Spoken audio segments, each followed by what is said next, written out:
જય હિન્દ વિદ્યાર્થી મિત્રો. ધોરણ 12 ગાલા અસાઇનમેન્ટ મનોવિજ્ઞાન ગાલા અસાઇનમેન્ટ પેપર 1નું સંપૂર્ણ સોલ્યુશન આજે આ વિડીયોમાં જોવાના છીએ, તો વિડીયોને અંત સુધી બન્યા રહેજો. તો વિભાગ એમાં વાત કરીએ વિકલ્પો છે. તો પહેલો પ્રશ્નની વાત કરીએ, ત્વચા દ્વારા કેટલા પ્રકારના સંવેદનોનો અનુભવ થાય છે? તો 4. ત્યાર પછી બીજો, ધ્યાનની જન્ય તરીકે કોને ઓળખવામાં આવે છે? તો રસને ઓળખવામાં આવે છે. ત્રીજો પ્રશ્ન, થોર્નડાઇકના બિલાડી પરના પ્રયોગમાં બિલાડીને કેટલા પ્રયત્ને શિક્ષણ મળ્યું હતું? તો કે 24.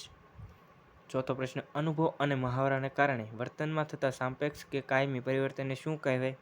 તો શિક્ષણ.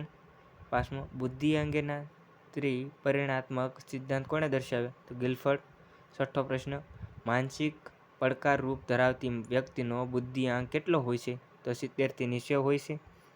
7મો પ્રશ્ન, માનવીના મનમાં રૂઢ થયેલા ખોટા ખ્યાલને શું કહે છે? તો કે પૂર્વગ્રહ કહે છે. 8મો, મનોવલણ જન્મજાત નહીં પરંતુ કેવા હોય છે? તો સંપાદિત હોય છે. 9મો પ્રશ્ન, આંતરિક સહજ પ્રતિક્રિયા કઈ છે? તો રડવું.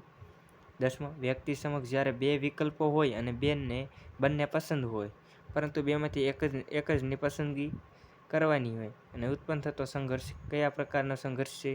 તો અભિગમ સંઘર્ષ છે. 11મા પ્રશ્નની વાત કરીએ, અજ્ઞાત કે અભાનપણે અહમને ટકાવી રાખવાની પ્રયુક્તિને શું કહે છે?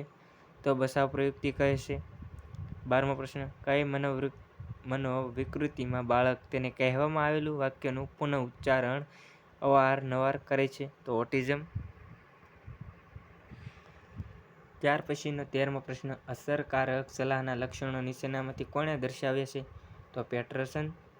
પછી 14, મહર્ષિ મહેશ યોગી દ્વારા કયા ધ્યાનનો પ્રસાર થયો છે? તો ભાવાતીત.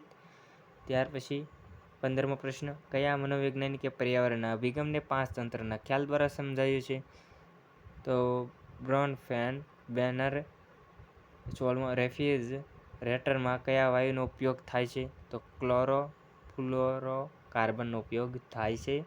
17મો, જેમાં એક જ વ્યક્તિ વ્યવસ્થાપક અને માલિકી બંને હોય તેવી સંરચના એટલે? તો સરળ ચરસના.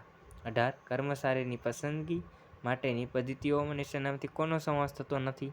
તો લાગવગ કે ભલામણ. 19, કયો અનુભવ વિધાયક વ્યક્તિલક્ષી અનુભવ નથી? તો એનો જવાબ તમારે કોમેન્ટમાં કરવાનો રહેશે. ત્યાર પછી 20મો પ્રશ્નની વાત કરીએ, બિનશાબ્દિક સંકેતોને પારખવામાં કોણ વધુ કુશળ જોવા મળે છે? તો સ્ત્રીઓ. વિભાગ બીની વાત કરીએ, સામાન્ય રીતે મનુષ્ય કેટલા cps કંપન સંખ્યાવાળો અવાજ સાંભળી શકે છે? તો 20 થી 20,000 સુધી કંપનવાળા અવાજ સાંભળી શકે છે. 22મો પ્રશ્ન, પાવલો કયા પ્રાણી પર પ્રયોગ કર્યો હતો? તો પાવલોવે કૂતરા પર પ્રયોગ કર્યો હતો. ત્યાર પછી 23, વ્યક્તિગત બુદ્ધિ કસોટી કોને કહે છે? તો એક જ સમયે એક સાથે એક જ વ્યક્તિને આપી શકાય તેવી કસોટીને વ્યક્તિગત બુદ્ધિ કસોટી કહેવાય છે. ત્યાર પછી 24મો, સમૂહ માધ્યમના સાધનોના નામ આપો. તો વર્તમાનપત્રો, television, mobile, WhatsApp, Facebook, Google, Twitter વગેરે. 25, ઇજનેરી વિદ્યામાં સ્ટ્રેટ શબ્દનો અર્થ જણાવો. તો ભૌતિક પદાર્થ પર લગાડેલ બાહ્ય બળ. પછી 26, વર્તનવાદના પ્રણેતા કોણ હતા? તો જે.બી. વોટસન હતા. 27, સલાહમાં ઓછામાં ઓછા કેટલા માણસો પ્રત્યક્ષ સંપર્કમાં આવે છે? તો સલાહમાં ઓછામાં ઓછા 2 સલાહર્થી અને સલાહકાર પ્રત્યક્ષ સંપર્કમાં આવે છે. 28મો પ્રશ્ન, હવાનું પ્રદૂષણ ઘટાડવા શું કરવું જોઈએ?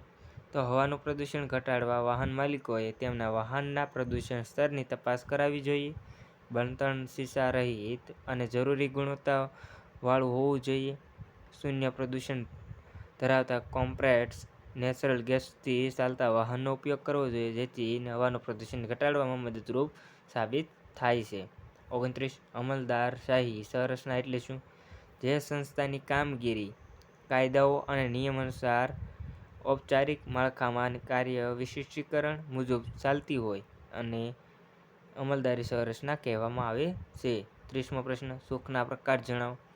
તો વ્યક્તિલક્ષી સુખ અને સ્વપ્રકટીકરણ સુખ છે. તો અમારો વિડીયો ગમ્યો તો અમારી ચેનલને સબસ્ક્રાઈબ કરી બેલ નોટિફિકેશન ઉપર મૂકી દેજો, જેથી અમારા નવા વિડીયો તમારા સુધી મળી રહે. ગાલા અસાઇનમેન્ટના બધા જ પેપર સોલ્યુશન આપણી યુટ્યુબ ચેનલ પર મૂકવામાં આવશે, જેથી અમારી ચેનલને સબસ્ક્રાઈબ કરી નાખજો.